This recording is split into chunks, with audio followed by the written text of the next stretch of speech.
क्या आपने कभी सोचा है कि सावन के महीने में लाखों श्रद्धालु कंधे पर कावड़ लेकर सैकड़ों किलोमीटर पैदल क्यों चलते हैं? आखिर भगवान शिव को गंगा जल ही क्यों अर्पित किया जाता है? सावन में शिव जी की पूजा करने का इतना बड़ा महत्व क्यों बताया गया है? क्या केवल जल चढ़ाने से ही भगवान भोलेनाथ प्रसन्न हो जाते हैं, या इसके पीछे कोई दिव्य रहस्य छिपा है?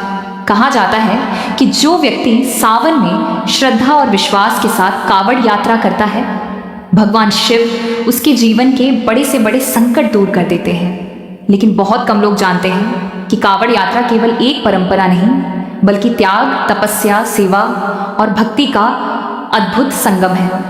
आज हम आपको कावड़ यात्रा की वह पौराणिक कथा बताएंगे जिसे सुनने मात्र से शिव कृपा प्राप्त होती है। इसीलिए इस कथा को अंत तक अवश्य सुनें। कावड़ यात्रा की पौराणिक कथा पुराणों के अनुसार एक समय देवताओं और असुरों ने मिलकर समुद्र मंथन किया। समुद्र मंथन से अनेक दिव्य रत्न निकले, लेकिन सबसे पहले अत्यंत भयंकर हलाहल विष निकला। उस विष की ज्वाला से तीनों लोक जलने लगे। देवता और असुर भयभीत होकर भगवान शिव की शरण में पहुंचे। समस्त सृष्टि की रक्षा के लिए भगवान शिव ने बिना देर किए उस विष को अपने कंठ में धारण कर लिया। माता पार्वती ने अपनी शक्ति से उस विष को शिव जी के कंठ में ही रोक दिया, जिससे उनका कंठ नीला पड़ गया और वे नीलकंठ कहलाए। हलाहल विष की गर्मी इतनी प्रचंड थी कि भगवान शिव का पूरा शरीर तपने लगा। तब सभी देवताओं ने पवित्र गंगा जल लाकर भगवान शिव का जलाभिषेक किया। जैसे जैसे गंगा जल उनके ऊपर चढ़ाया गया, विष की ज्वाला शांत होती गई और भगवान शिव को शीतलता प्राप्त हुई। इसी घटना के बाद से भगवान शिव पर गंगा जल अर्पित करने की परंपरा प्रारंभ हुई। माना जाता है कि जो भक्त श्रद्धा से गंगा जल लाकर शिवलिंग पर चढ़ाता है, उसके जीवन के दुख, कष्ट और पाप भी उसी प्रकार शांत हो जाते हैं जैसे भगवान शिव के शरीर की विष ज्वाला शांत हुई थी। सावन में ही कावड़ यात्रा क्यों होती है? धार्मिक मान्यता के अनुसार समुद्र मंथन की यह घटना सावन मास में हुई थी। इसी कारण सावन भगवान शिव का अत्यंत प्रिय महीना माना जाता है। एक अन्य मान्यता के अनुसार सावन के महीने में माता पार्वती ने कठोर तप करके भगवान शिव को पति रूप में प्राप्त किया था। इसीलिए इस पूरे महीने भगवान शिव और माता पार्वती की विशेष पूजा की जाती है। जो भक्त इस महीने सच्चे मन से शिव जी की आराधना करता है, उसे सुख, शांति, उत्तम स्वास्थ्य, संतान सुख और मनचाहा वरदान प्राप्त होता है। कावड़ यात्रा का रहस्य: कावड़ केवल बांस और दो कलशों का नाम नहीं है, इसका गहरा आध्यात्मिक अर्थ भी है। कावड़ के दोनों ओर रखे जल के पात्र जीवन में संतुलन का संदेश देते हैं। कावड़ उठाकर चलने वाला भक्त अपने मन के अहंकार, क्रोध, लोभ और ईर्ष्या का त्याग करता है। वह हर कदम पर बोल बम का जय घोष करता हुआ भगवान शिव का स्मरण करता है। यात्रा के दौरान कावड़ को भूमि पर नहीं रखा जाता।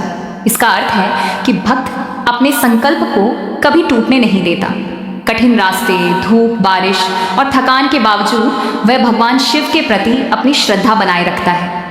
भगवान शिव को सावन इतना प्रिय क्यों है? सावन वर्षा आरथू का महीना होता है। चारों ओर हरियाली फैल जाती है, प्रकृति नए जीवन से भर जाती है। भगवान शिव प्रकृति के देव भी माने जाते हैं। इसीलिए सावन का यह पावन समय उनकी उपासना के लिए सबसे श्रेष्ठ माना गया है। शास्त्रों में कहा गया है कि सावन में भगवान शिव की पूजा करने से वर्ष भर की पूजा का अनेक गुना फल प्राप्त होता है। इस महीने केवल जल, बेलपत्र, धतूरा, भांग, आक के फूल और सच्ची श्रद्धा से भी भगवान भोलेनाथ शीघ्र प्रसन्न हो जाते हैं। सावन में पूजा कैसे करें? प्रातः स्नान करके स्वच्छ वस्त्र धारण करें। एवं नमः शिवाय मंत्र का जाप करें। शिवलिंग पर गंगा जल, दूध, जल, बेलपत्र, धतूरा, भस्म और फल अर्पित करें। यदि संभव हो तो सोमवार का व्रत रखें और शिव चालीसा या रुद्राष्टकम का पाठ करें।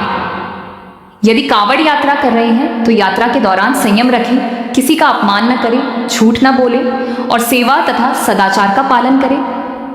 भगवान शिव बाहरी दिखावे से नहीं, बल्कि सच्चे मन की भक्ति से प्रसन्न होते हैं। कथा से मिलने वाली सीख कावड़ यात्रा हमें सिखाती है कि जीवन में सफलता पाने के लिए धैर्य, अनुशासन, त्याग और विश्वास आवश्यक है।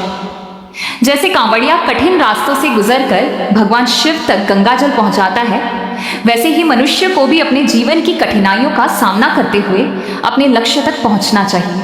भगवान शिव हमें यह संदेश देते हैं कि दूसरों के दुख दूर करने वाला व्यक्ति ही सच्चा भक्त कहलाता है।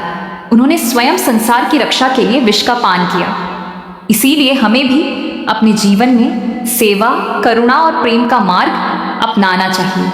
जो भक्त सावन के महीने में श्रद्धा, विश्वास और पवित्र मन से भगवान शिव का जलाभिषेक करता है, उसकी मनोकामनाएं पूर्ण होती हैं, परिवार में सुख शांति बनी रहती है और भगवान भोलेनाथ की विशेष कृपा प्राप्त होती है।